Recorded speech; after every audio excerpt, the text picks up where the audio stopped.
I'm going. No, I can't rely on Bill. It's You're the usually like substitute Bill. for the month Let me know of what's going on. December. That's not a good one to rely on. All right. Welcome everybody to the regular school committee meeting of December 3rd, 2014. Calling the meeting to order at 6:01. As usual, our consent agenda is the first item on the agenda. If there are no objections, we'll consider the warrants for December 5th, 2014, as well as the minutes for November 19th, 2014 approved. Great. Moving right along to the superintendent's report. Michael. Yes, good evening, everybody. I'm pleased to start off my report with our athletic director's fall update. We had a very exciting season that just came to an end on Thanksgiving Day with a great win by our football team. But here is Tanya Rich to update us. Thank you. As Michael said, it was a very exciting fall that just finished up last week. We had 3 league titles with girls soccer, field hockey, and boys cross country. Overall, we had 31 mid-watch league all-stars. We had mid-watch MVPs in girls soccer and field hockey this fall. We had over 350 plus student athletes participating, and 72% of those students did make the quarter 1 honor roll. To go more specific about each team, the volleyball team finished 13-8, which this was the most wins and the best season to date for the program. They qualified for playoffs for the 2nd year in a row. We had 3 league all-stars, and this year Coach Doyle took the lead in Mid-Watch B and organized and held our first Mid-Watch all-star volleyball game that we held at Neshoba, which is a nice touch. Our cheerleading team did well this year. They placed 2nd in the league, 3rd at the regional competition, and they placed 10th overall in the state. We also had 3 league all-stars for cheerleading. Golf finished 9-7. They placed 2nd in the league championship and 8th overall in Central Mass. And we had 2 league all-stars. Our girls cross country team placed 7th overall in Central Mass. We had 1 runner qualify for the state tournament, and we had 2 league all-stars. Our boys cross country team finished 5-1. They were the Wachusett Invitational champions. They were the league champions. They were the Mid-Watch B League Meet champion. They placed 2nd place in the Central Mass District race, and they placed 11th overall across all divisions in the state. And we had 4 league all-stars. Football finished their season at 6-5. This was our 2nd season where we were moved up to Mid-Watch A for our schedule and with the new playoff system. And even though we did not make playoffs in football, I was very impressed with the determination and the never quit attitude that the coaches and players kept, because the last 4 games didn't really mean much without a Super Bowl at the end of the season, but they went 4-0 and worked very hard. And we ended up with 3 league all-stars and 2 Central Mass Division II all-stars. Boys soccer, they went 4-10-4 this year. They won the Mid-Watch A League Sportsmanship Award. We had 2 league all-stars and 1 Central Mass all-star. Our girls soccer team finished the season at 16-4-2. It was a great season, especially where we transitioned to a new coach this year. So in a transition period, you never know what's going to happen. But they won the league in Mid-Watch A. They became district champions for the 3rd time in the last 4 years, and they were state semifinalists. We had 7 league all-stars, including the league MVP. We had 6 Central Mass all-stars. We had 2 players who got all-state rankings, and we also have 1 player who became an all-New England player. They won't find out till this weekend's banquet, so I don't want to use those names yet. And then coming to our field hockey team, they had an amazing season. They finished 22-1 overall. This year was the first year they moved from Mid-Watch B to Mid-Watch A, and they became league champions. They won their first district title for the first time since 1976. They were state finalists. And on top of everything they did on the field, they were also Channel 5's High Five. The team placed 2nd place in the MIA Sportsmanship Multimedia Video Contest. And they were Scholastic Sports Zone Athletes of the Week over the weekend. They were able to be picked up at Neshoba by a limo and driven to the studio for an interview. So they were very excited about that. And I think what is more important is the fact that they were chosen as the Division I MIA State Sportsmanship Field Hockey Award winner, which they received right before their state championship game. In field hockey, we had 5 league all-stars. We had 2 players that were named to the best of 60 team in Massachusetts. And currently, because the season just ended, we've got a player and a coach who've been nominated as the player and coach of the year for Central Mass. We have numerous players that are up for nomination for academic all-stars, and we have 1 player who's been nominated for a New England recognition as well. So overall, it was an unbelievable fall season. I was very proud of everything they did on the field, but especially off the field as well. And then just the last thing is, over the weekend we had our Hall of Fame ceremony. Very successful, went well. We inducted our first team, which was the 1964 football team. They were the first undefeated team in school history, and we also had 5 individuals that were inducted as well. And that ends fall, and we're right into winter. Great. Anyone have any questions for Tanya? It's a whirlwind. It was. Great, everybody did, all the teams did really well. Thank you. All right, thank you. So for the rest of my report, we did hold our kindergarten forum last night. We had about 40 parents in attendance. It was a great night. The weather cooperated for the most part, although it was snowing pretty heavily at the start of the event. And we had some introductory slides which have been put up on our website. It's also been taped, so it'll be on a link will be on our website when that gets published. And had lots of good questions, and we start the registration process next week, and we will be looking at some of the data that we're collecting from the existing pilot to inform us of any possible changes. We made that clear that if there were going to be any, that we would be making those as part of our recommendations, so it would stay be complete before they entered in the fall. And that the March meeting would be a meeting that would be of importance because that would be a decision-making meeting by the school committee.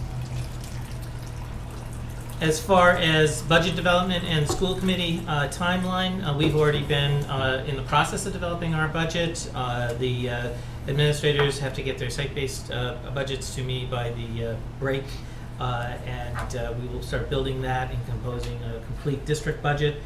We will then spend the next 2 or 3 weeks together as a team, trying to put it together in a coherent message about teaching and learning.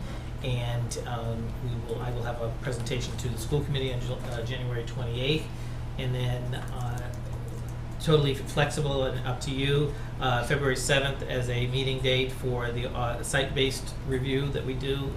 Have each director, principal come in and talk about their site, and then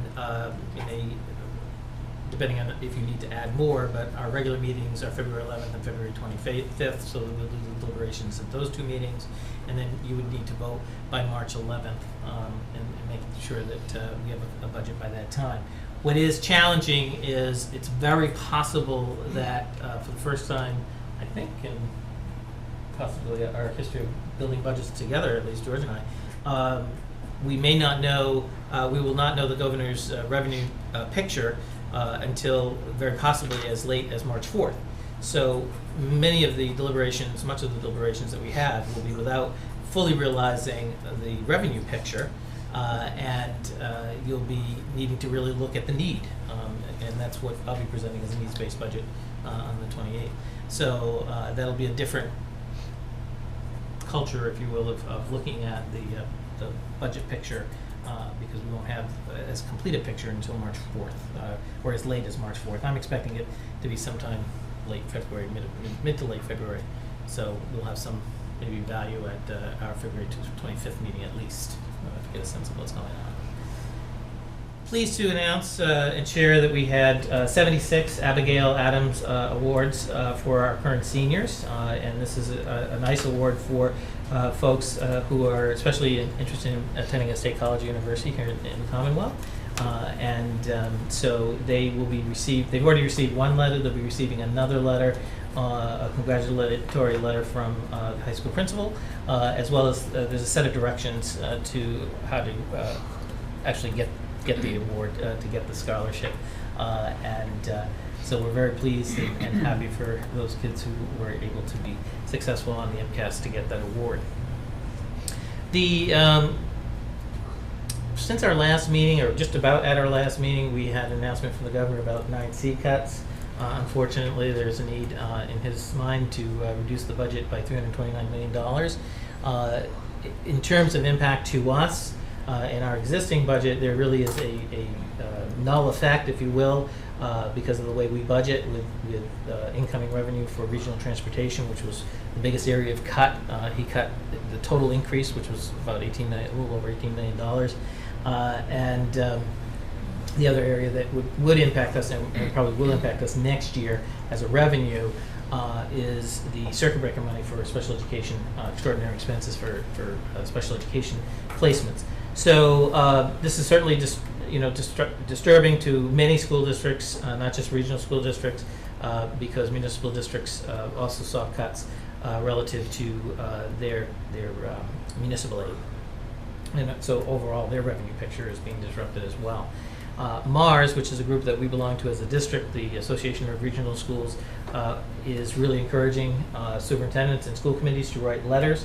I gave you a sample letter that I plan to send to our representatives and to make sure that we are making the governor aware of what we think is the interpretation of the law governing such cuts. There is a law on the books that stipulates that there cannot be any cuts in regional transportation greater than cuts in Chapter 70 funds. He has interpreted this differently, at least the one time before, relative to other cuts that he's made, and so and at that time he restored them. So our regional association is encouraging school committees to discuss this, and we'll have it on the December 17th agenda to decide whether or not you want to write a letter, and it could be similar to or exactly like the one I wrote, and just to make our legislators aware that you're concerned as well about the impact of regional transportation cuts and circuit breaker cuts. And that's my report. I don't know if we had an email from somebody asking if you'd sent it to all our reps or just. Yeah, that was just a sample. Okay. Yeah. Any other questions for Michael? No. Okay, subcommittee reports. This won't take very long. Chalia, you're up first. So the small force ended on a high note with a win for the football team in the Thanksgiving game against North Middlesex. Last weekend, Neshoba Drama put on It's a Wonderful Life, and everyone did an amazing job. No. The musical is coming. Last weekend, the Neshoba journalism students visited the Boston Globe, where they learned about writing with deadlines, working in the field, and information collection from the journalists there. They also got a tour of the building and a close-up view on how the newspaper is made. Neshoba epidemiology students, who are in the pilot combined English and science class, have made a YouTube video to support their water.org account, which is an online organization to raise money for clean water. Their goal is $500, which will help 20 people in various regions of Africa. The Neshoba Media Center is celebrating Human Rights Month this December with displays of books on various aspects of human rights and informational posters. The Central Massachusetts Student Advisory Council met today. The guest speaker was Board of Elementary and Secondary Education Vice Chair David Roach. Mr. Roach heads the civic education and engagement work, and that group wants to hear from students about civic education and engagement in Massachusetts. We discussed the lack of civics education in our schools and examples of some successful civics programs. We hope to complete a survey and receive the results for our next meeting in February. Thanks. Thank you. Facilities and Finance, Maureen? Just approve the warrants, and that was about it. Nothing for personnel. We haven't met since our last meeting. The Space Study Committee, actually Lorraine's not here. Maureen, do you want to update us? I Lynn was there as well. Well, we met and we discussed that pretty much nobody feels comfortable that we have enough concrete data to make a recommendation yet, so we will be giving a brief interim report on progress, and we'll work on getting more Is that an interim report to the school committee? to the school committee. Okay. And do we know when that is? Or, It looks like it'll be January now because we meet Yeah. again on December 18th. oh, the task force The task meets force again? does, yeah. Okay. Do I have anything? No, just, Okay. it was my first. It was very exciting. Oh, it was your first task force meeting day? It's very exciting, isn't it? It was live. Okay. Policy, CPAC and ESBC, no reports unless I've got That's no. Okay. We're way ahead of schedule. Is that okay, Leo? You guys aren't waiting for somebody else that's not here yet if we were to move along? Okay. Yours to announce, but I just wanted to make sure that. Sure. So we have Leo Sakalarian and Cheryl Gallagher, who are here tonight. They're the co-chairs of our high school NEASC accreditation committee. They have done an amazing amount of work in shepherding the self-study to this point. Is it still considered a draft? No. It's fine.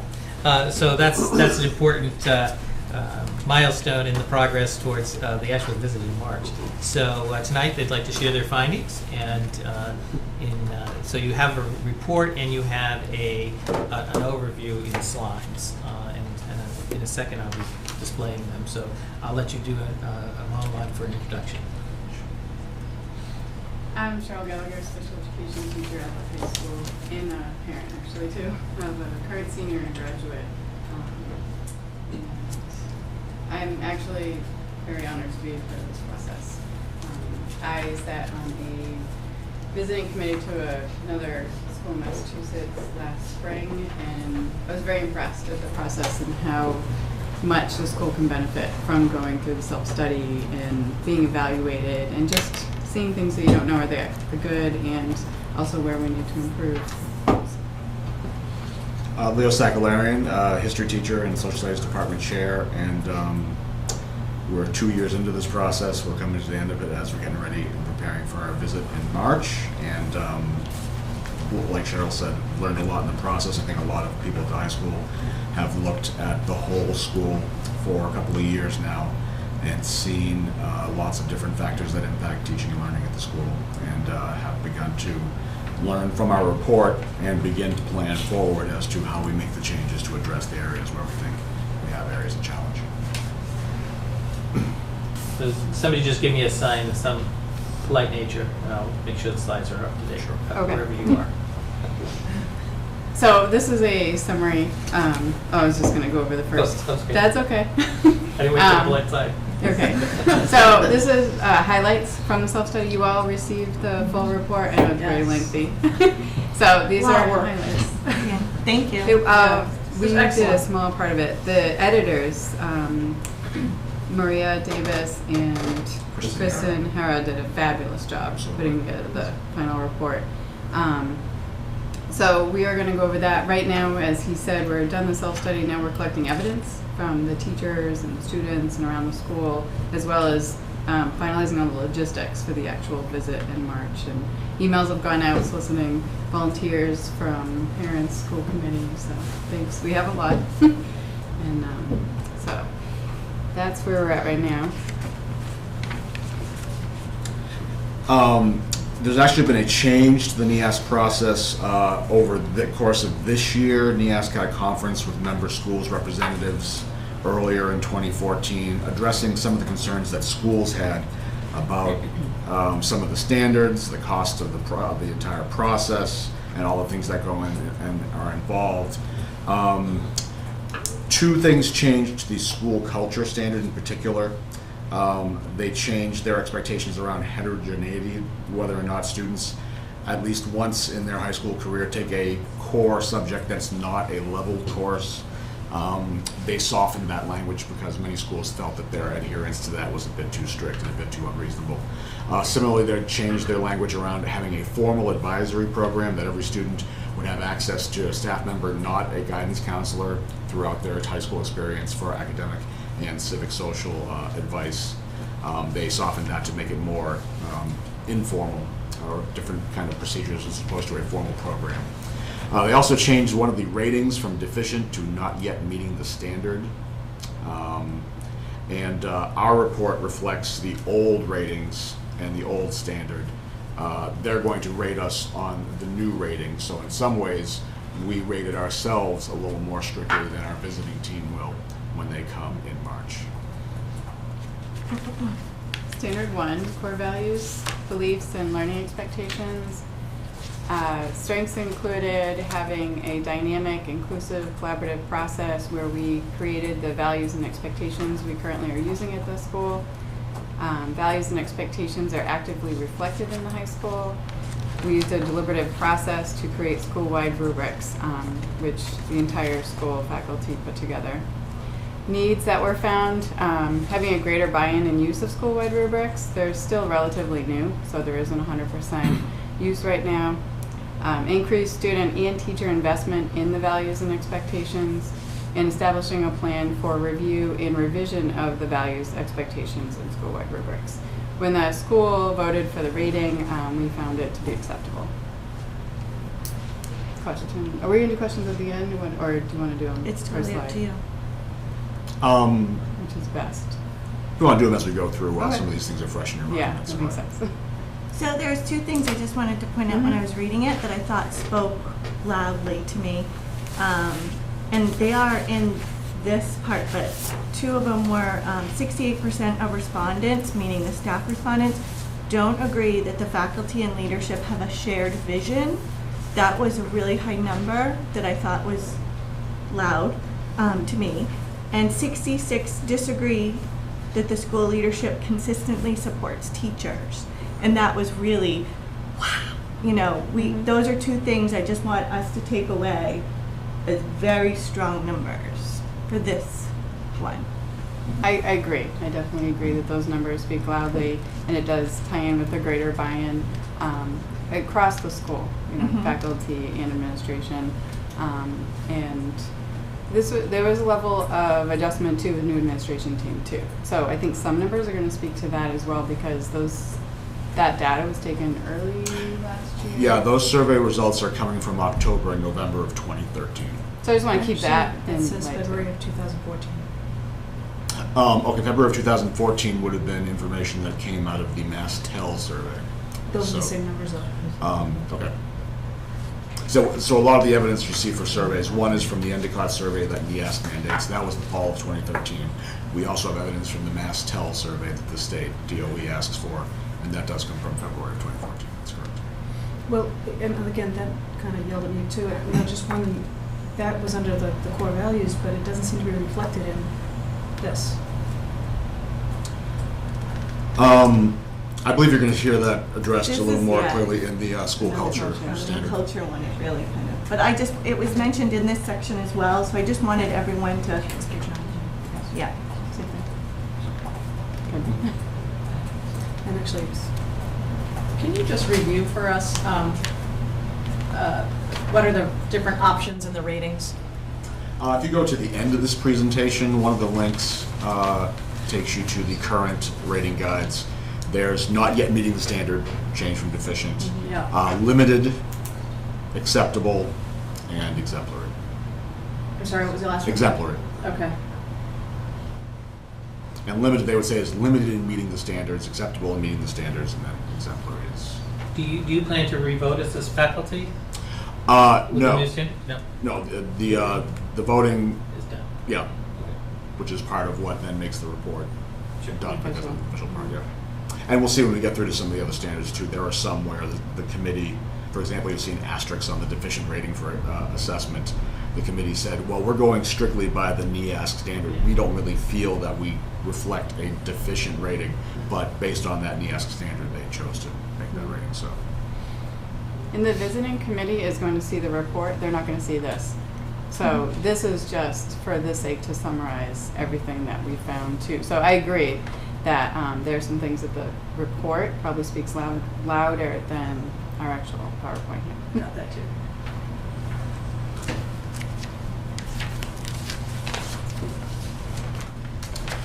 for the curriculum standard, one of the strengths were the staff felt and continue to feel that Neshoba has a strong curriculum that prepares students well for post-secondary education, curriculum that emphasizes higher order thinking and diverse course offerings. Students have a lot of opportunities to choose from electives, and we're even developing some new interdisciplinary courses as well. An area of needs, greater alignment of the written curriculum versus the taught curriculum, what we'd find in curriculum binders and in our Atlas program as opposed to what you actually see when you're in the classroom. Greater opportunities for collaborative time to work on curriculum amongst staff, and more attention towards developing alternative curricular pathways. That's going to be one of several areas where we're actually working on programming changes based somewhat on the information from this report. We have a alternative ed committee that's meeting and looking at developing a program potentially to start as early as next year. And that committee rated us as limited for the curriculum. I think mostly based upon NEASC's expectations about the written curriculum. And we're still in the stages of turning much of the taught curriculum and some old curriculum binders from 7-8 years ago into electronic curriculum to be found on Atlas. I'm gonna do this every time. Please. You did your homework, that's okay. 58% of the respondents disagree that they have sufficient time to work on curriculum. That's a huge number, so when we're even talking about the calendar this year, I think we should, and you guys actually put it in the report, talk about, we used to have 6 or 8 more half days. Maybe that's something we consider again. If these guys can't, they need this time, and they're really screaming about it in this report, we have to have alternatives to get them this time. And then 55% of staff felt unfamiliar or disconnected with the common curriculum format. So even if we gave them time, they still need some professional development time to get together, collaborate, and understand what's expected of them. And since the adoption of the learning expectations, which are noted, only 2 hours of professional development time has been given to them for this. So we have this expectation, we're not giving them the time, they want the time, so that's just something we have to consider. So just for our purposes of comprehending this in the right way, the strengths and the needs that you've identified here or summarized for us, is that the belief of the staff? Yeah, 7 standards, so there are 7 committees that each drafted one of the 7 parts of the report, and each committee was roughly anywhere from 12 to 16 staff members. They got evidence from staff across the building, as well as from outside the building too, whenever relevant to that standard. So there aren't, students' opinions aren't in here, and parents' opinions aren't in here, Depending on the standard. correct? Okay. Depending on standard, yeah. Okay. For I example- just think that's important to know, Mm. because like in particular with, There's evidence. I've tended to pull out, when I was pulling out these little percentages based on teachers, because I think they're the guys on the front line, and I less pulled out things based on the parents, because there was lots of references to the parent percentages on their survey and the student surveys. Right. But I I tended just to pull out. wanted to yeah. clarify what this was, that is representing. Correct, yes. Because the perspective is really important. I mean, Yeah. for example, like the professional development days, I mean, as long as I've been on this committee, we've been chipping away at them, cutting them back, because that's been the wants of a certain number of constituents. Right, but and- if we're going too far one way and we're hearing it from the people that are teaching our kids, we have to balance what parents might want with what teachers need to be successful, I think. Exactly. I just wanted to point out that there are different perspectives on every issue. Absolutely. Um, And it does actually reference that, how it was chipped away because of concern from parents. But now we might have gone too far one way. So is this standard right now, is this, on curriculum, is just teachers' input? I forget on this one. Yes, I mean, Yes. it's teachers' input, but some of the evidence, for example, the Endicott survey goes to students as Right. well as parents, Right. as well as staff.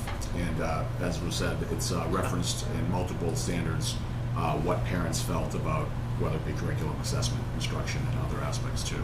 And not only student input from the Endicott survey, but we actually held a mock NEASC site visit last spring, and as kind of a way to help us to look at what the experience is going to be like in a very limited way. We had 6 people come in, some from different schools, and we worked in interviews with students, and some of that evidence found its way into this report as well. I thought the parents rated you guys really high on everything, and teachers were much harder on the school and themselves. But I'm wondering, is the professional development targeting the right stuff? Well, that's further down too, where it says more, I forget the word. So it doesn't mean just the more content. appropriate, Yep. useful professional development. That'll come up some more in the school culture standard. And when it comes to time for professional development, I think there's 2 areas to look at. One is the district calendar. The other is the master schedule, the daily schedule within the school too. And I think a lot of teachers' concerns were that there were limitations on both when it came to providing opportunities for collaboration. What stood out for me on this particular one was on strength, it said strong emphasis on critical thinking and problem-solving skills. For some reason in my head, every time we have the MCAS comes back, we don't do well there. I think that's true in the 10th grade especially. In the early grades, in 3rd grade and 4th grade, it's definitely Except in more of high a school? struggle. But by the time we get to high school, we're on target. And I think, though, they're really talking more about the curriculum that the teachers teach, have more focus on critical thinking and problem solving. I'm sure it's no distinction. So we're asking the students to use higher order thinking. Have the students attained it is a different measure. Is that where you were? Right. Okay. That's right. Okay. So it's part of the curriculum, whether or not the students have mastered it is another measure. We're And we- attempting to get everyone critical thinking. Okay. And I we work way to with measure them. that? We have a way to measure that? Some of the standardized testing, looking at AP scores, SAT scores, and some of the projects that require critical thinking skills, National History Day project. The assessment standard goes into that a little bit more too. I think NEASC looks for evidence of formative assessment as being a major part of gauging how well students are meeting expectations, especially around understanding and critical thinking. Okay. All right, instruction standard 3. Strengths. We have a culture of collegiality and sharing of best practices between veteran and developing educators, and that especially speaks towards our strong mentoring program. Staff continuously dedicate themselves towards seeking out and implementing new instructional ideas and strategies. Needs. Developing a common language around personalized instruction across staff, students, and parents, expanding a repertoire of personalized instruction strategies. Also expanding opportunities for common planning time and content-specific professional development, and develop and execute short and long-term plans that enable the physical plant to enhance, not detract from effective instruction. The committee rated that standard acceptable.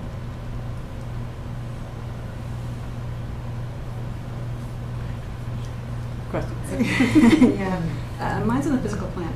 Mm-hmm. What I was reading that there was access to bandwidth is impacted, which causes disruptions in resources, and yet you have it as acceptable. You have that as a need, but it's acceptable. And then later on, when you talk about, what it is that you- Resources. yeah, it's the very first thing. So I'm a little confused, especially with the bring your own device. I mean, you're talking here about piecemeal training, limited buy-in by students, absence of formal assessment. I agree that it's a need, but it's been a question here for a while. The physical So, plant needs. Physical plan, absolutely. I think the physical plan plays a larger role looking at the community resources standard and not so much as instruction, but I believe the instruction committee chose to include discussion of the physical plan just on how it impacts instruction, especially for the larger number of teachers who now need to travel from room to room and how that can interrupt teachers' abilities to begin a course, to navigate through the hallways with a card. 28%. But you're talking about physical space. 28% are on cards, I think. Are traveling, Yeah, it's a lot. So while the NEASC standard doesn't necessarily work physical plant into instruction, the team that wrote this part of the report chose to do so to highlight some of the issues that the physical plant and the size of the building compared to the growing size of staff and students is creating. So whereas NEASC doesn't necessarily work physical plant into the standard, staff members chose to do so to highlight it as an area of need. Okay, so that's not physical, that's space. Yeah.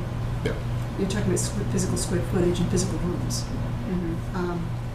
But clearly it affects instruction.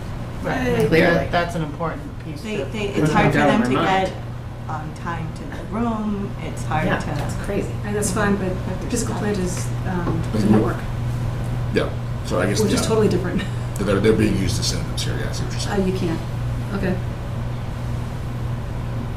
Those are two separate issues. So, all right.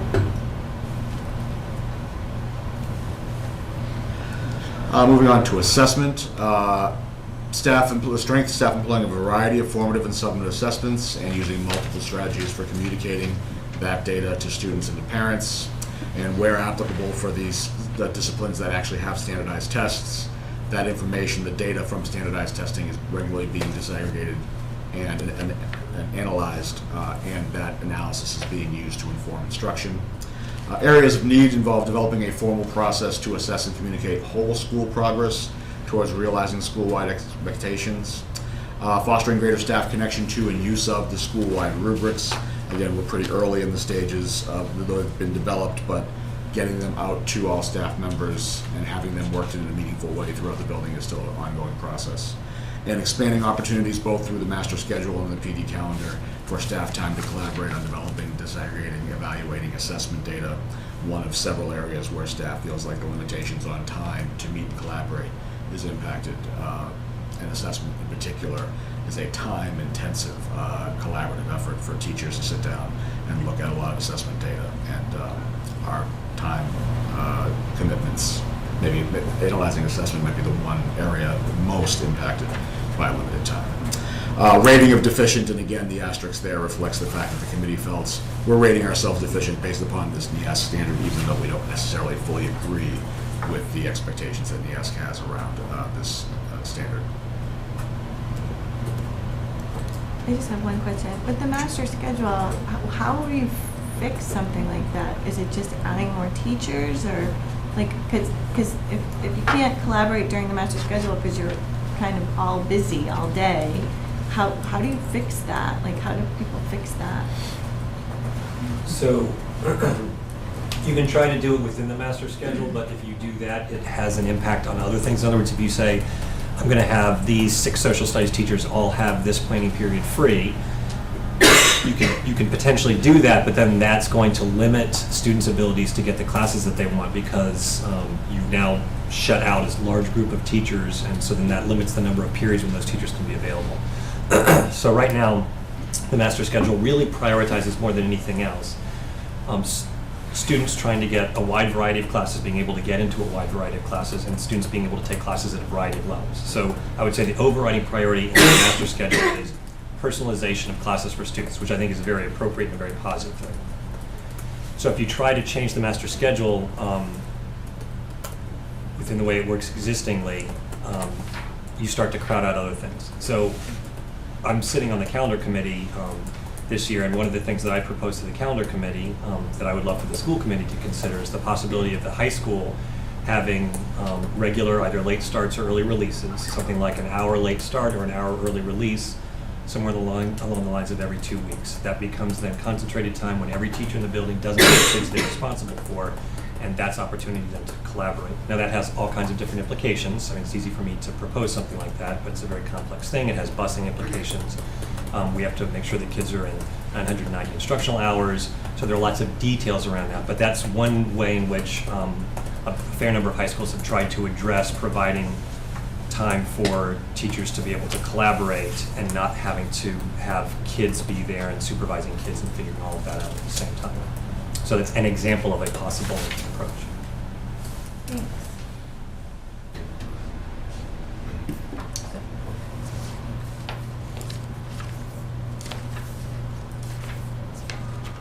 Standard 5 is school culture. We found strengths from students who express a sense of school pride in large numbers. We offer a diverse offering of extracurricular activities, both academic, clubs, and athletics that maximize student and staff engagement, teacher involvement in exploring the master schedule options, and developing new courses and curricula. Needs that came up: addressing the advisory options, programming to meet the needs of all students, expand avenues of communication across district and high school levels in regards to decision making and exchanging feedback, specifically professional development, expand opportunities for staff collaboration on instructional strategies and sharing best practices, and additional administrative personnel. We had student growth increase 40% since the last 10 years. And when we did the self-study, and we've had 0% growth in the administrative team. And the rating from that committee was deficient, and that's using the old ratings. So it would be limited, not yet meeting standard. It'd still be the lowest. It'd be the lowest, yes. There were some discussions with the committee with the revision of the ratings as to whether or not they wanted to reconsider the rating, and they decided there were things beyond just the advisory or the heterogeneity expectation that warranted the deficient rating, so they chose to not reconvene to revote to keep that rating. The strength seems to contradict what we're hearing as a need. The teacher involvement in exploring master schedule options, developing new courses and curricula. That's listed here as a strength, and I think that's what I keep hearing is missing. Does anybody else? I think the strength is the teachers participating in a process to explore possible solutions, as opposed to the status quo being the area of need. As to the status quo being the area? As to the current amount of time available is the need, the teacher involvement in these different activities, the strength I think there is collaborative discussions about how do we find solutions. So. Yeah, that sounds like assessment.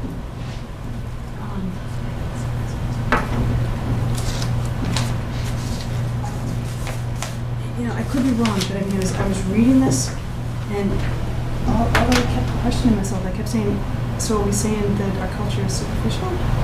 I couldn't, I'm like, is there substance here? So I wasn't quite sure what you were trying to say. You know, I mean, we start off with pride in large numbers, and students express pride, but I would suggest taking a closer look at the school culture standard. There's 12 different indicators for that one.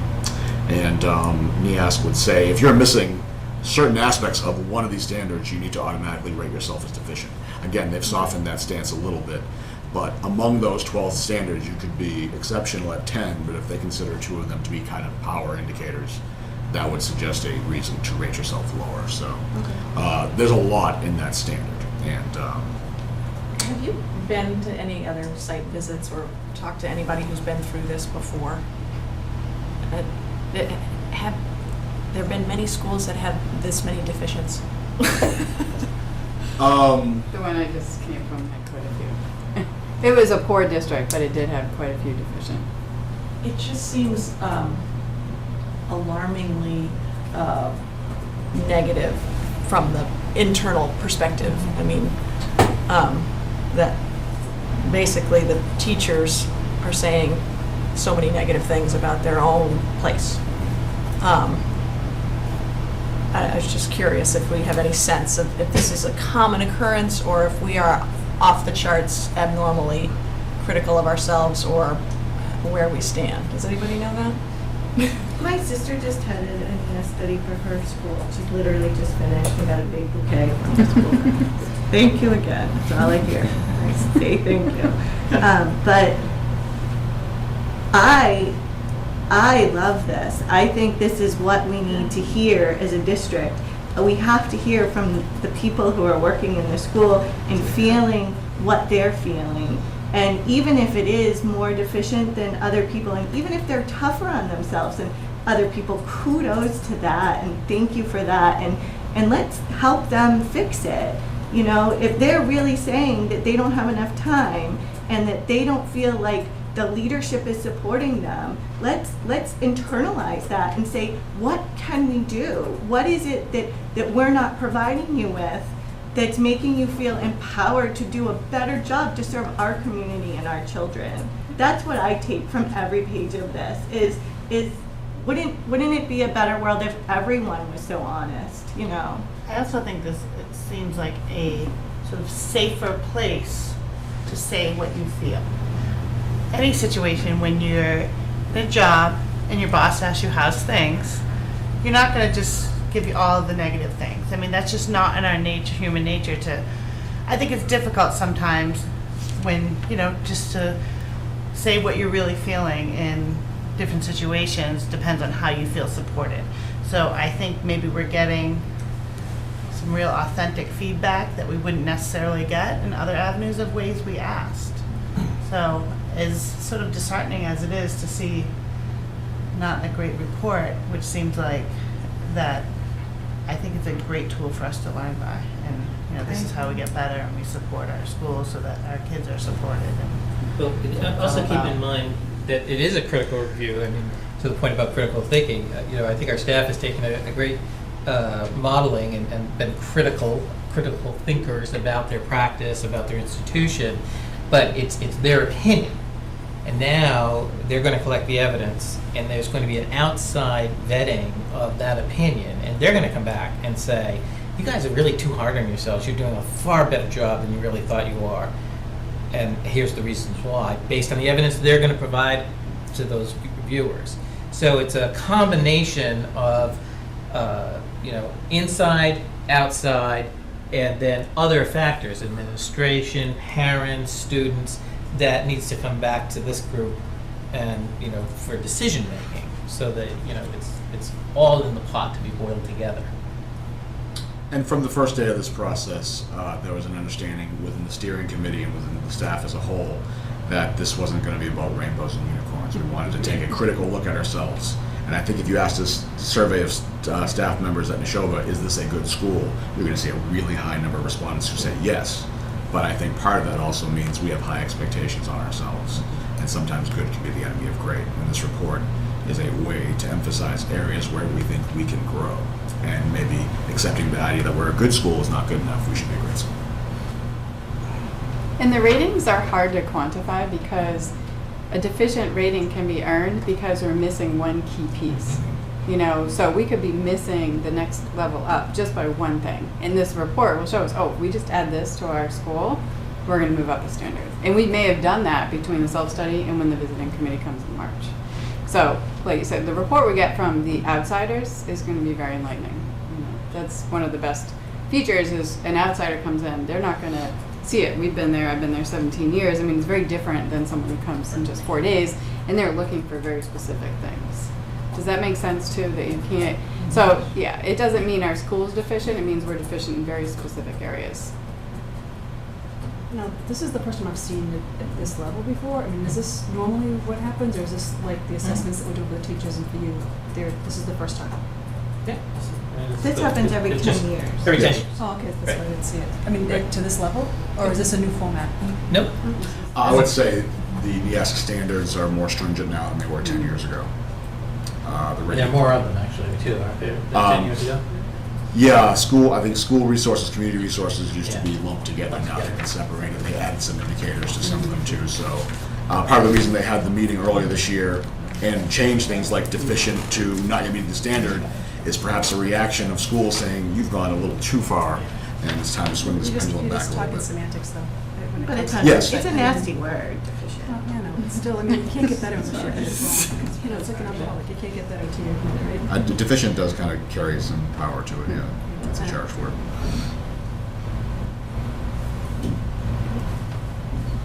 Great.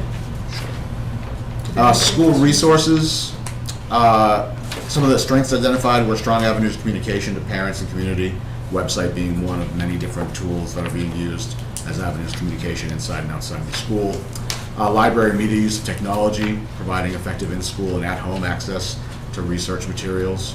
And we have a developmental guidance program that reaches all graduating classes. Some of the needs identified were both physical plant and space issues, separating those two issues.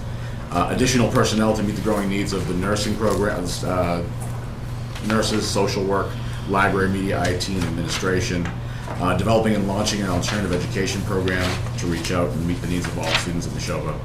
And developing systems that can maximize communication across our student support services to make communication and feedback on student support and response intervention more efficient and more widespread. And we gave ourselves a rating of acceptable on school resources. Again, physical plant and space issues were incorporated into school resources. NEASC makes that more of an issue for community resources, not school resources. Questions? Final standard 7 is community resources. Strengths that the committee found were consistent community support for the school budgets, strong community partnerships that enhance student learning, a varied and effective means of communicating information to parents via the website, using PowerSchool, principal outreach, open house, conferences, also a clean physical plant and newly renovated athletic facilities. Needs that were brought up to develop and execute short and long-term plans to address the negative impact of physical plant limitations on teaching and learning, develop a technology infrastructure and hardware plan that supports the school's vision of 21st century learning, and maximize student and staff awareness of the opportunities available through our community partnerships. The rating from this committee was limited. I just wanted to call out one thing that I read that I thought was important is replacement of existing computer hardware is insufficient. That was generally felt, and requests have been denied to the math and science department teachers for smart boards, so they came back and asked for tablets, and those were denied as well. So if we have groups of teachers really feeling like the technology is going to support it, I think we need to decide if those are priorities. And the one other thing I just wanted to mention is this thing. We don't have the physical plan to support that. A plan for categorizing and replacing equipment was never provided, so it was asked for, and I know you asked for that, so that's why I just wanted to say that the teachers had asked for it and it wasn't provided. We've been asking for it too. There's no plan. You know, you just can't keep throwing in wireless receivers. You just can't do that. There's a limit.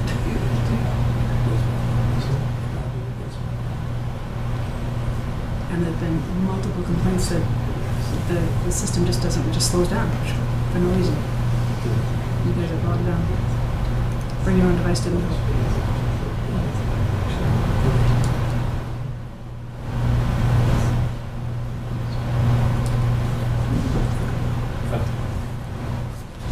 I'm a little unclear as to the difference between the strength and the weakness.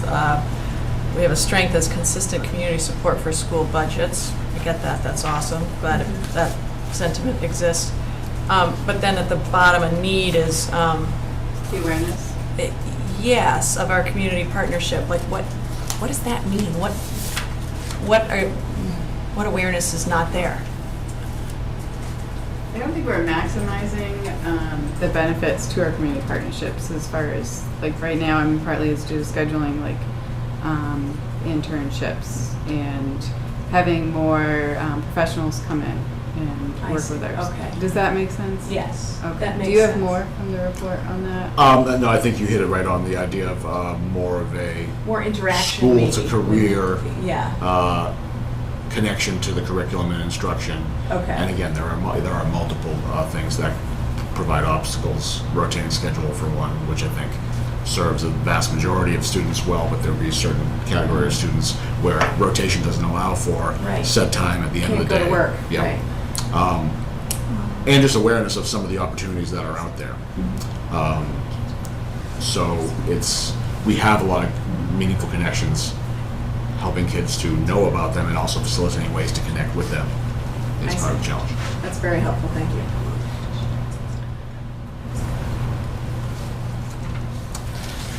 So looking at all of these different standards and culling from them school-wide strengths and needs, some of the school-wide strengths identified were a variety of instructional strategies used throughout the building across disciplines, rigorous curriculum that does well to prepare students from Neshoba for post-secondary education, diverse and creative curriculum offerings, and lots of elective programs for students to choose from, strong community partnerships for not only electives in courses, but a variety of extracurricular offerings and athletic offerings, and teachers actively worked and engaged in designing new curriculum and employing diverse assessments and strategies. Part of that seen in an increase in the amount of interdisciplinary courses, or even interdisciplinary lessons being offered within existing courses. School-wide needs, we have the physical plant limitations, developing a high school master schedule and district schedule that allows for regular collaboration on curriculum, assessment, instructional practice, and data analysis. Ensure all staff receive meaningful and continuous professional development. Formalize a process to revise and review core values, grading, expectations, rubrics, and reporting procedures. Develop alternative pathways for non-traditional students, and develop a technology, infrastructure, and hardware plan that supports a vision of 21st century learning. Next slide continues with school-wide needs. Ensuring that all support service programs are regularly evaluated, incorporating additional academic and social programming such as advisory and intervention programs to ensure increased student success. Again, that asterisk reflects NEASC has softened on that expectation, but we still feel it included. Ensure collaborative, inclusive, and consistent decision-making processes between the high school and the central office. Develop more meaningful decision-making roles for teachers in various areas such as professional development topics, initiatives, technology planning.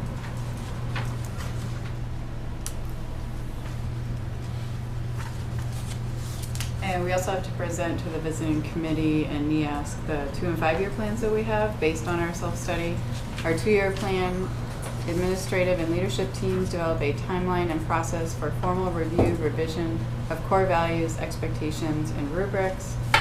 Implement a new high school master schedule that incorporates regular opportunities for collaboration around curriculum, assessment, instruction, and intervention. Explore opportunities at the district level to create more regularly scheduled professional development opportunities for staff. For example, late starts, early releases, several times each month. Develop and pilot at least one alternative educational program for non-traditional students. 2-year plan continues with developing and piloting a structured advisory program for at least one significant segment of the school population. Work with central office to develop a compelling and realistic vision of enhanced technology use at the high school. Review the current department head role and develop a human resource proposal to increase the decision-making authority of department heads. Developing a long-range plan for building improvement and renovation, and conducting a comprehensive review of the school's grading and reporting procedures for alignment with our school-wide learning expectations. Our 5-year plan, conduct a formal review and revision of the school's core values, expectations, and rubrics. Formally review new master schedule to ensure alignment with school and district priorities. Review alternative educational programs for non-traditional students and revise or extend programs based on the review. Review and revise or extend the advisory program. Implement revised department head structure and implement long-range building improvement renovation plans. Yes. I think that the school committee should have a meeting set aside for the 2-year review and the 5-year review so that we just keep involved and, That will come back to you. does it happen? Yeah.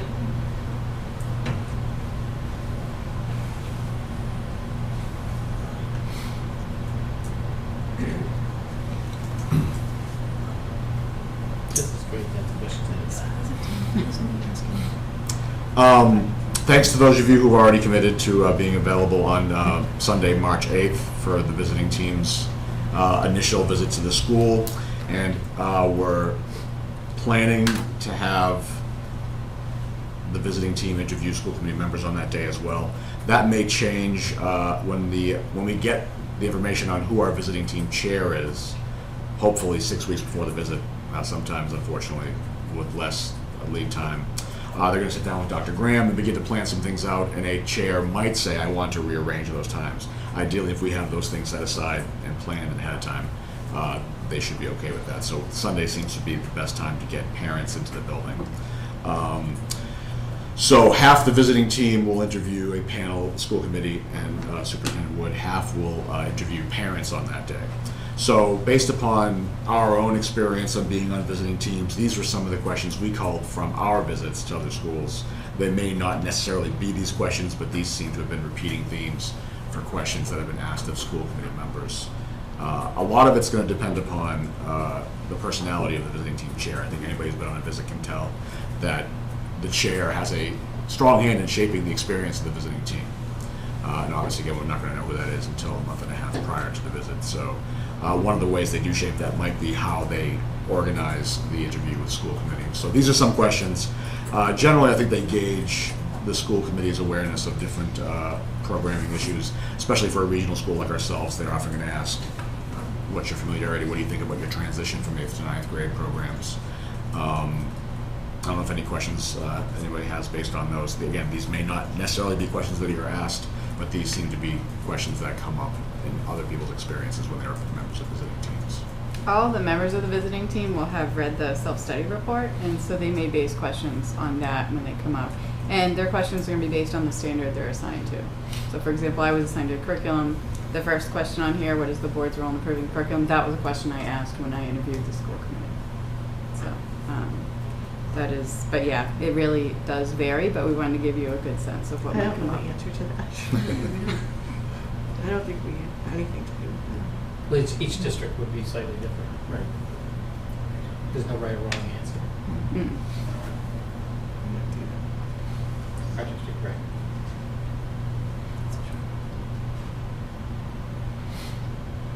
What do you or anybody suggest that, should we go over these questions and the possible answers to them, or? Yes, we don't have to cram.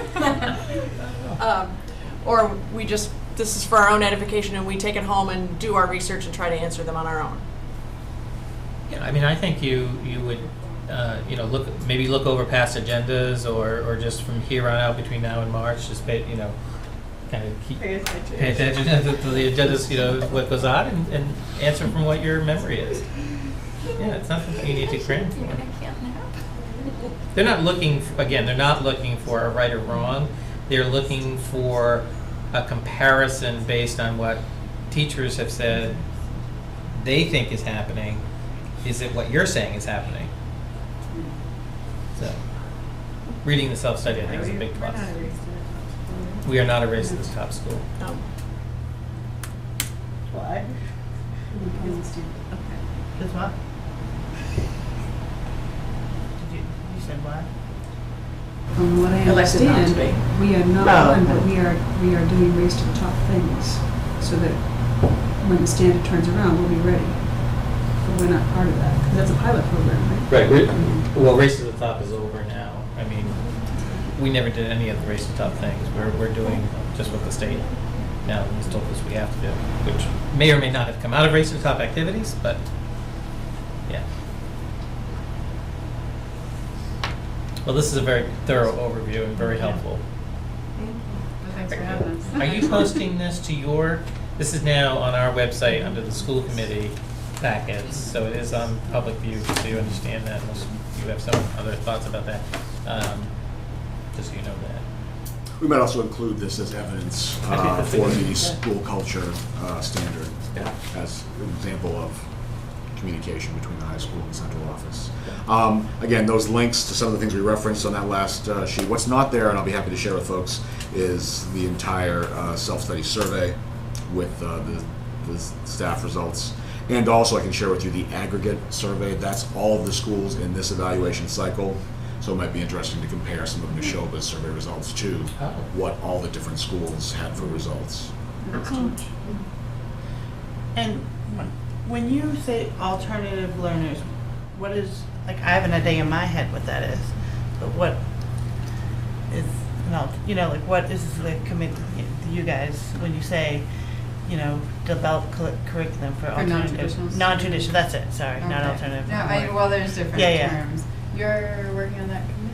Okay, so you might answer that better than I can. Yeah, so we have a committee right now, Leo's on the committee as well, with about, a dozen or so staff members, talking about what an alternative education program might look like.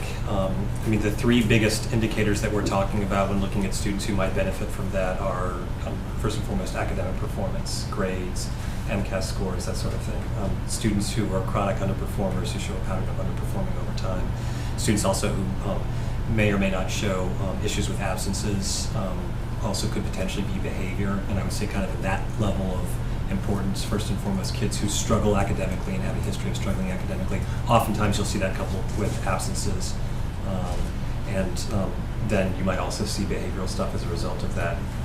There are kids who, for a variety of different reasons, don't fit well into a 740 to 220, 7 periods a day, every 47 minutes you're moving to something else.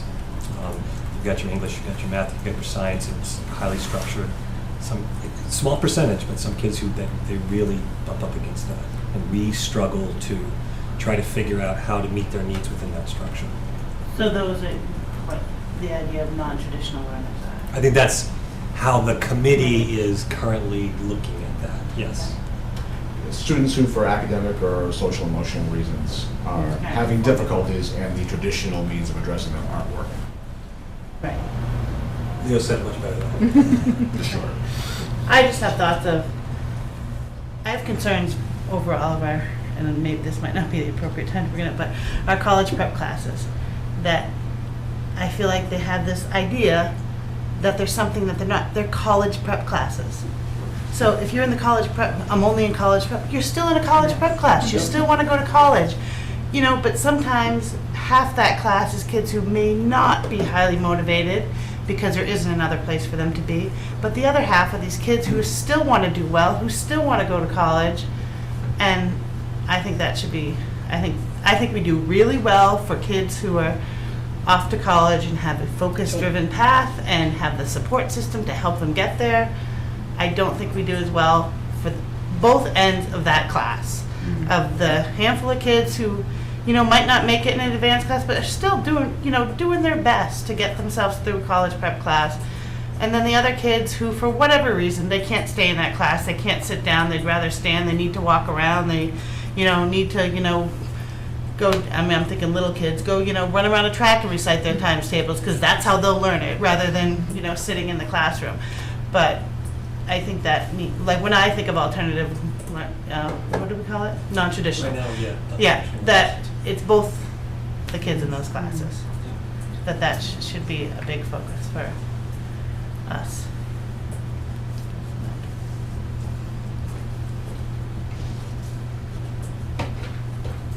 So what do you do next? Next is we continue to gather our evidence arrangements for both the school and the accommodations for the visiting team at Devon's Common Center. Basically, just everything now is focused on preparation for the site visit. Logistics, and our meeting with the chair of the committee, but that won't be till January. But did I mishear you that the students and the parent involvement in this is already in it, or you're waiting for that information?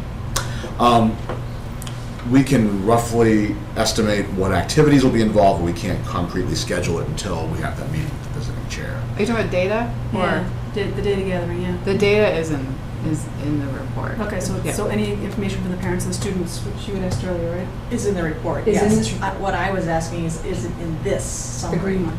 I know it's in the report because I read it, but I Yeah. didn't know if it was in this. But I've answered that question.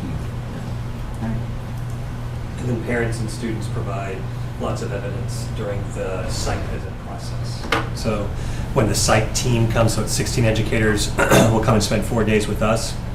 Part of that process is formally sitting down with parents and interviewing parents, formally sitting down with students and interviewing students. So that's part of the evidence that the site team gathers, in addition to the self-study. Self-study is part of the evidence that they look at. They're going into classrooms and they're interviewing a wide range of people, including parents and students, all of you. So is that an open invitation to parents, or? We have put out multiple open invitations to parents, yes. I mean, we'll want to identify a specific number of parents because we're going to pair visiting team members with specific parents, so it's not just kind of a room where anybody shows up, but we put out multiple invitations to parents, and as we get closer to the day, we'll probably start twisting some arms. It would be wonderful if any of you had recommendations of Did parents you that you get think. volunteers? We got about a dozen parents who come in to be Okay, good. there Which for is, the which is Sunday. a good number. Yes. Yeah. So if you volunteered to be a parent, is But it you're March? also a school committee member? No, well, that is one question, but is it March 8th you have to be there? Because I was given a date and I can't. I'm just curious. We said sometime in We're March. 90-something% certain it would be that March 8th, correct? Yes, the visit is definitely March 8th through 11th. And if you volunteered to be interviewed, it would be that day. I doubt that a visiting team chair is going to say, no, we want to do our parent and school committee interviews on Monday or Tuesday. I think they're going to recognize, these people are coming from their own schools Right, too, right, so they know what. My the personal schedule visit is. that I did was on Monday after school with the parents. So it does vary based on the chair. Yeah, there's a lot of unknowns. So, but we do know March 8th through 11th. Yeah. And the school committee is most commonly on the 8th, on that Sunday. So you have 12, but are any of them from the non-traditional learning families? Just Yes, and we've variety? actually tried to reach out to parents who've had multiple children come through the school system, parents who've had kids across different profiles. We've tried to get a diverse grouping. And same with students. The students that would be shadowed and interviewed represent different populations within the school. We're also going to look to communicate with RFK and see if we can get The representative. a representative from RFK to be there for the parent interviews as well. As was true with the self-study, our goal with the site visit is not to put on a dog and pony show, is to try to give as honest and example of who we are as possible for people. Maybe to that end, March 8th is kind of, or the kickoff day is kind of has a special agenda. Can you give the school committee an insight on what that day looks like? Roughly around 1 o'clock, the visiting team meets at the hotel late morning on Sunday, do their introductions and start to get their plans in order. They usually come to the school around 1 o'clock, so from 1 to 2 is when we're planning to have our opening reception. So the school put together a presentation which will pretty much echo the information that's seen in the report on the critical strengths and needs. We're looking to have kids involved in that presentation as much as possible because we want it to be informative, but we also want it to be a genuine reflection of what the show is all about. That lasts for about an hour. The visiting team is going to interview teachers. They'll be selecting teachers from across departments and across years of experience. And they'll interview 2 teachers within that second hour. There's a small reception with light refreshments, and then right now we're planning after that reception is when half the team will visit and meet with school committee superintendent, half the team will meet with a panel of parents. So it's roughly about a 4-hour commitment. Yeah, 3.5, 3. 3.5, 4 hours. I'm just trying to give a planning window. So the whole afternoon. Oh, I heard the NEASC people, they have to stay up till 10 or 11 or 12 at night reading It's- and every night for 4 nights. It's just grueling. Because we have to finish a whole report by Wednesday and present it to the school. Yeah, so it's a lot, but it was fun. Yeah, it's exhausting and interesting at the same time. Do you ever find, because you're doing that, do you ever find things that other districts do or other schools do that you say, geez, that would really work with us? Absolutely. Do I we work have- in, I have a resource room, and I witnessed a resource room with comfortable chairs, so I bought some rocking chairs at the consignment store and brought them in this fall, and kids love them. They're like, I wish I could always study in a rocking chair. So that's one small example, but absolutely different classroom setups, different curriculum ideas.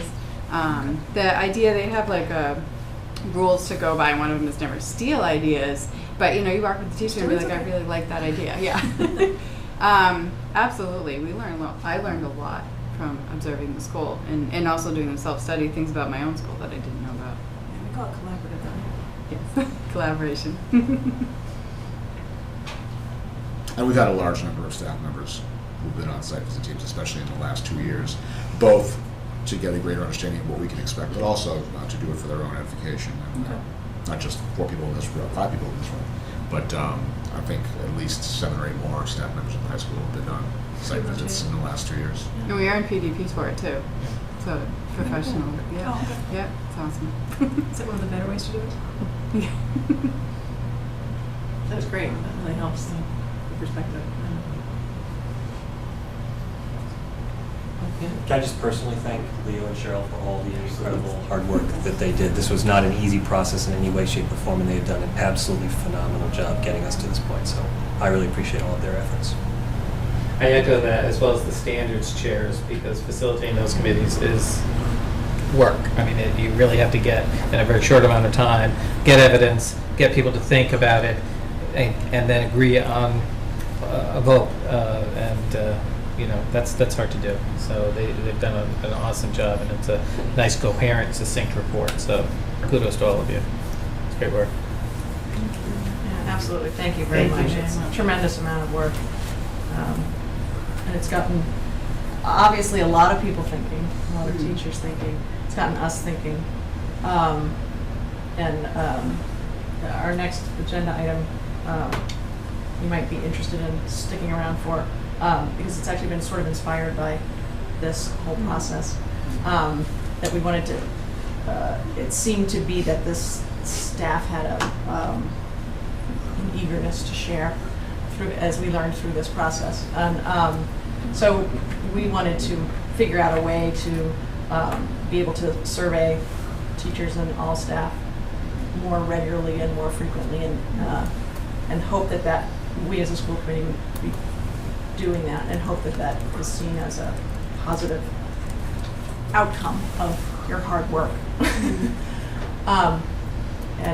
Or actually the next item on the agenda, we started talking about at our last meeting, and we needed to put it on the agenda for a future meeting in order to have a vote on it, but we were going to vote next to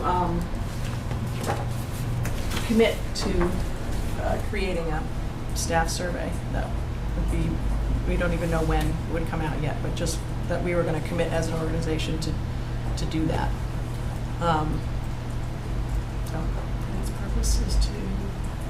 Its purpose is to aid in the collaboration between the staff and administration and central office and school committee, and making sure that the lines of communication are more open.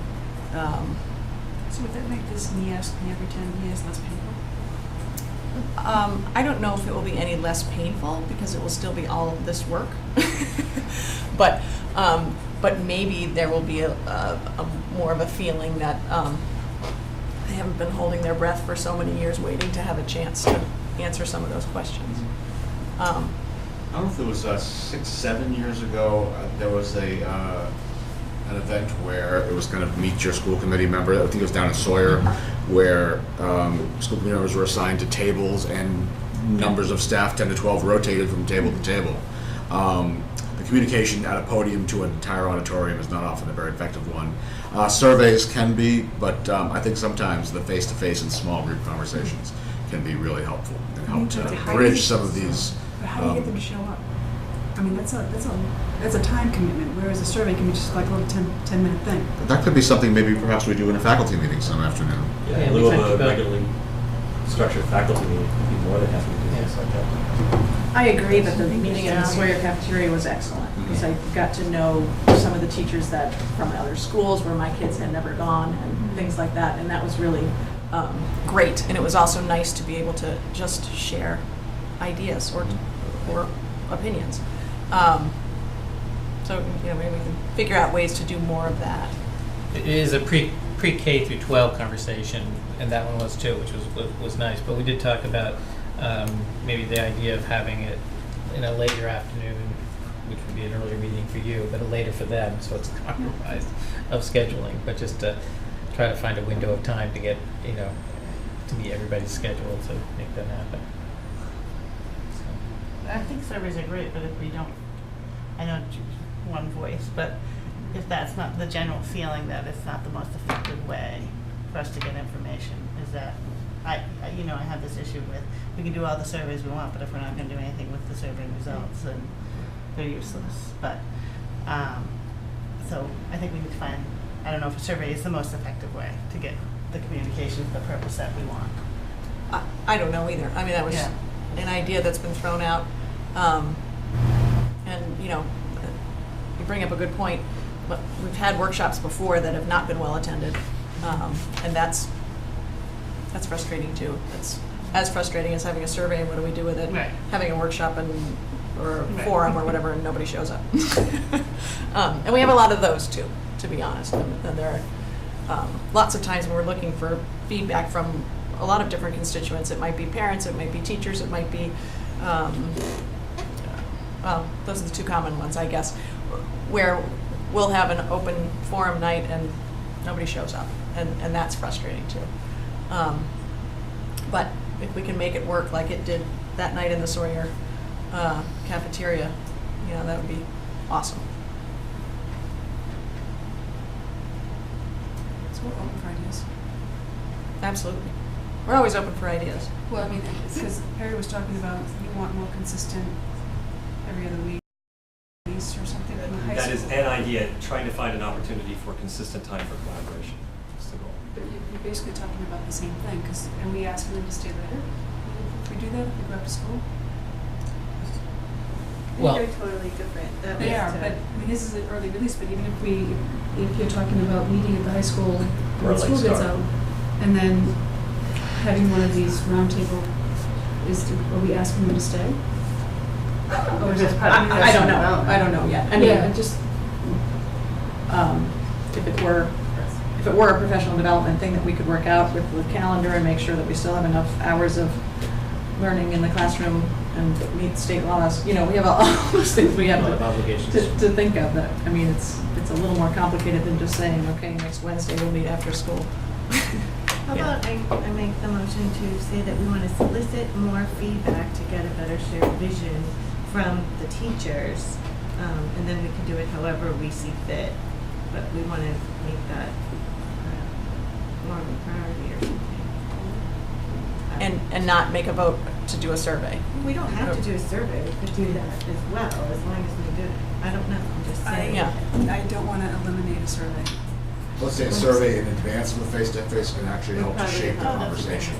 So, And a survey, but I want us to, and I think we'll get this at our next agenda topic about our goals and priorities. You know, when we start getting better at doing all of that, then we're going to be able to incorporate these surveys and the feedback in a more useful way, I think. So I don't think a survey would hurt if we did it yearly.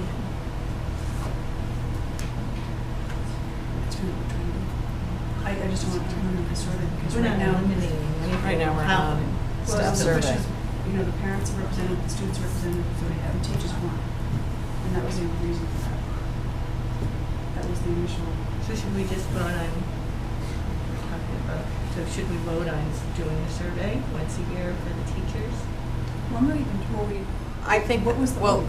I was hoping that the vote would be something like, or the motion might sound something like this, that we are willing to commit to the concept of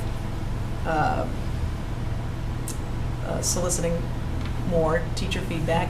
It may be in the form of a survey, but that it was going to be sent to the policy subcommittee to determine. To draft. Yes. Can I second that? Is that okay, Alita? Was that an emotion? I said it would sound like that, but I could now say that was my motion. That's palatable for everybody. We have a second? All those in favor? it's, policy could develop it, but it almost sounds like until we, you know, to what Kathy said, and until we actually have those further meetings about the goals and everything, it will probably We're develop setting itself. ourselves Yes, yeah. But I think it's going to kind of develop itself. So I'm not really, I mean, the vote is, Well, now, the whole purpose, in my opinion, for having the vote was so that the policy subcommittee could start working on it. oh, okay. It's not me. So, I think that Yes. now we've done that agenda item, and last meeting, that was what the consensus of the group was. Yeah, we'd like to at least explore the option. So now we've had a vote and we can. Yep. So So now they can start. they can start.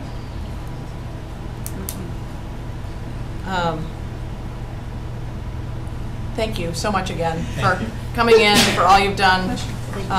You're welcome to stay, but I think we're done with anything that's related to NEASC. Thank you both. And all that came with them to support them. That was nice. Are we gonna see you guys again before March 8th? We don't see Leo dressed up all that often, so. I don't know, well, definitely not mine. So, but we can arrange something if you need. We don't have anything official scheduled for another meeting. It'd be worthwhile to just do a check-in, like the February 25th meeting. Would you know by then what the final schedule looks like for that Sunday? I hope Should so. Yes. So maybe that's not bad. That would be good, so you can know the Yeah. logistics and the schedule. Yeah. That would be great. February 25th. Thank you. Thank you. Good night. I think we're going to get out of here in record time tonight. Should we send them flowers? Are we done? Are they done? What did you just say? Should we They're send not them done. flowers or- They're not They're done. not done. They're not done. Let's give a false hope. I can make them. All right. Okay, the next item on our agenda, which is in the old business section, is just to talk about Monday, which is the Massachusetts Association of School Committees is coming in, as we've discussed before, to run a workshop with us, primarily to make sure we're headed down the right path with the district improvement goals and the superintendent's goals. It has the potential to be 3 hours long, so we're going to try to start at 5:30 here. Alita's already agreed to order pizza for everybody, so if you have to come straight from work. And the plan is it's a working session, so that we should have, not maybe finalized, but a good shaped plan, right? No, not necessarily. It's really designed to be a process. This is how it should work. Okay. I mean, if we ended up talking about specific things and had a lot of questions, so that at the end of it, we felt like we kind of know what We could shoot it. yeah, I mean, I would love for that to be the reality, but that isn't really the design of it. Okay. It's supposed to be more procedural. All right. Um, So, should we have the plans just in case we can work that in? We'll post that in the packet. I absolutely. She has them. Okay. Yeah, she's already been She's sent sent them. them, so she's had an opportunity to review it. So I'm sure we'll be able to work on it. Good. But that's not obviously her normal agenda. It's more procedural. Yep, that's fine. I just don't want to, sooner the better. Yeah. Anybody have any questions or anything they want to talk about related to that? And, okay, great. Well, Mike, have you been to any of these? I know. Okay, so nobody knows what they're like? That there's no... No, Preconceived notions. no. Does anybody have any correspondence? We had a one. We have one We have in the some. packet, yes. Lynn, was that to you? You want to talk about it? And I know it had to do with budgeting. Oh, It had to do with the fees. fees at the field. Yeah. Maybe George could field those. Well, I can the four questions that Lynn asked. Well, she was wondering what happened with all the concession sales money and the Well, the ticket concession money. sales, the concession sales? That wasn't in there. That was That's the Booster new. Club. The concession sales go to the Booster Club, right? Okay, and then just the tickets going in. The tickets go into a revolving fund, and I saw different questions. I have those questions. Yeah, It's a- it's these questions. She's Right, so she asked, did the district use the income for the turf field rental fees to offset maintenance costs and pay off the construction loan? Yes, that's in the budget as an offset. We use a portion of that money to do that. Does the district use the income from building rental fees to offset the cost of maintaining the buildings? That legally, that's all the fund can be used for, offsetting the cost of building maintenance or staffing of the buildings for the purpose of events and things like that. Are the rental fees sufficient to cover the maintenance? Overall, no. You know, we have relatively to very low rental fees, that's something we're looking at, and we'll probably have some better proposals in the relatively near future, next few months. So well, I guess for both of these, is there a dedicated account that then, that any fees are, or any expenses are directly paid from this dedicated Yeah, account? so revolving funds, the building use revolving. Actually, Money comes in. I would be really interested to see, because one of the reasons for the turf field was 24/7 use, didn't have to rest. And it was supposed to lower the maintenance. So I'd be interested to know, like, what the actual costs were, now that we've had it in there, you know, to maintain it. And then, okay, so we're renting it out and we've got ticket fees, what portion is there? Because, you know, what portion of it is paid off? So it's not self-sustaining. You know, so whatever we need to keep the field going and to operate it, it isn't covered by any of the sales. No, that's not true, it is, that's what I'm saying, we do that, we are offsetting. But it's only a construction. portion. Portion, and that's what we're doing what we stated we would do at the town meetings that we proposed the field at. We never suggested it was gonna be self-sustaining in any way, it would not be possible, and. Which is fine, so I guess Yeah, the right. question is, so what is it? I mean, is it, you know, how much of a budget do you need to keep just that field going? To doing what it's Well, the doing? cost of maintenance on that particular field is very minimal, because we were putting, as you recall, 25 to maybe as much as $50,000 a year into the old field each year at the end because of the ruts and the grass Well, that was and that kind of thing. As I recall, Right. it was $45,000 to reconstitute all 5 fields every summer, which was the number that we were working on. Yeah, but So, I don't specifically recall that, we certainly had to look at I mean, it was that. years ago, so it's probably gone up a little Right, bit. but we were putting a substantial amount of money into the football field that was existing, the grass football field that existed. We were putting right there at least $25,000 of that in the final years of its existence. Now, you know, the cost is negligible, there really is no maintenance in that field. We sweep it occasionally and that's about it. There is real little maintenance cost in the field at this point. One of the big issues, I think, was is we were putting all this money into it and starting from square one every single year. Yeah, exactly, no, that's correct, yeah. And the grass wasn't growing, Right. it was just, we had sod, it was a nightmare. That's one of the reasons we made the improvement.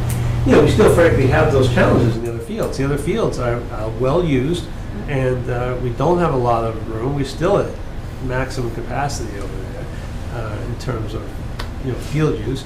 And, you know, there's still some wear. The upper soccer field, which we use for soccer and lacrosse, you know, we've had to sod that a couple of times, not the whole field, obviously, but the key areas, the goal areas and the center face-off areas and things like that. The soccer club just recently helped us with that financially to do that. So there are still some maintenance costs in the fields, but I thought you were talking specific to the turf field. Yes. And the turf field is very low, if any, real maintenance cost, just Then, sweeping it and stuff like that, making it, whatever they call it. Then what was it, we transferred, or sometime we transferred $35,000 from the turf field at the end of the year.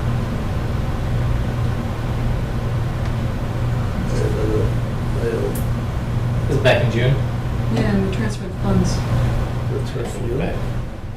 Oh, maybe for the finishing of the concession building to that That project. was for the field. No. No, we I have. think it was Right. the fields Field. project The it might field have been labeled project, as. yeah, but we Because I haven't, never there's actually been no know. money spent in the field. Concession. The Okay. field. So, with the field itself, are we, I would say we're making any money. Oh, we what? We're not making any money on the field. Well, I mean, I guess it depends how you look at it. But, I mean, we've had some good rental use of the field, like we said we would. In between tickets and rentals, we are offsetting our budget by the amount of money we stated we would at a town meeting. We've hit our numbers, and I don't see any reason why we won't continue to do that. So we are doing what we said we would do in the cost of the field. The financial projections we made on the field are what they are, and we've made, are what we said they would be. They're actually a little bit better because the interest rate was a little bit lower than maybe we were anticipating, And the offsets cost that we said we would do, we have done. So we have money to offset the minimal cost of maintenance and to put towards paying off the loan. Yeah, or the- exactly. The bond. Correct. Right, we had stated how much money each year we would put towards it. I think I know what it is, but I don't want to say it right in front of me. But we have met that number, and I've made sure each year at town meeting we do, because we had a relatively contentious, town meeting in Stowe the night that we did this, and that was our last town meeting through. And I said to town meeting that, and I said, I guarantee you will do this. You asked me this in 2 or 3 years, I'll show you we did it. So I made sure we did it, and if we didn't, I would have made sure that, we acknowledged that we did it just for that reason. So we have done it, we've done exactly what we said we'd do. If you think of it like we get the ticket sales and we have that money but we don't get money for MIA events, just like our regular ticket sales. And we would have probably got that before, but now we don't have the same, we have a much lower maintenance fee for that field, so that's a profit there. Then we also get to rent it, so we have money from that there, so. Yeah, but what's confusing me is the offset one. The what? Did I understand you said you were offsetting the fee, Yeah, to pay it off somehow. we're, in our budgeting, as you know, Yeah? we have costs in the budget. The full cost of the bond, it has to be in our budget, okay? Yep. We can't use a revolving fund as revenue. Okay. So we have to use this as an offset.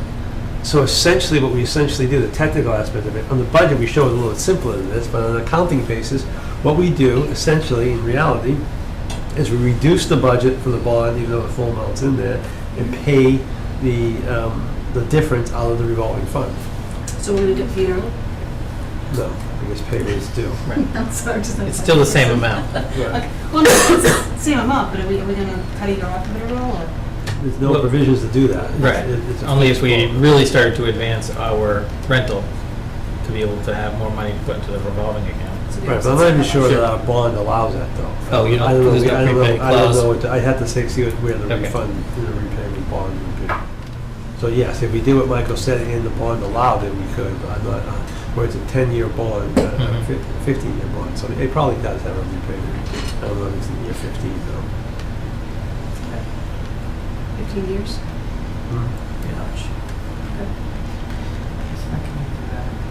Some benefits, some not so much. No, just, when we get any bonds out there, it gets scary. How many do we have outstanding right now in the schools? We just have the high school, High school, that, yeah. and this one. Just those two? Right, we have a refunding option in another year and a half or so in the high school debt, which we can look at for the possibility of lowering the final 10 years or so of that cost. Who knows what interest rates will be then, but Right. that's something we have on the horizon we're looking at. Were we supposed to talk about the, honor roll tonight? Or was that the one night, the honor roll? No. So, do you know if the principals are working on something? They are working on something, but they're not done with it. Were there any other correspondence items anybody had? No. Any action items or future meeting agenda items? No. Just not on Monday. Okay, any citizens' comments? Okay, looking for a final motion. I move that we adjourn. Second. Really? That really? I know, people were like, what else do you want to talk about? I was only doing it because nobody else did. All those in favor? Thank you, Kevin, for staying. Not my pleasure.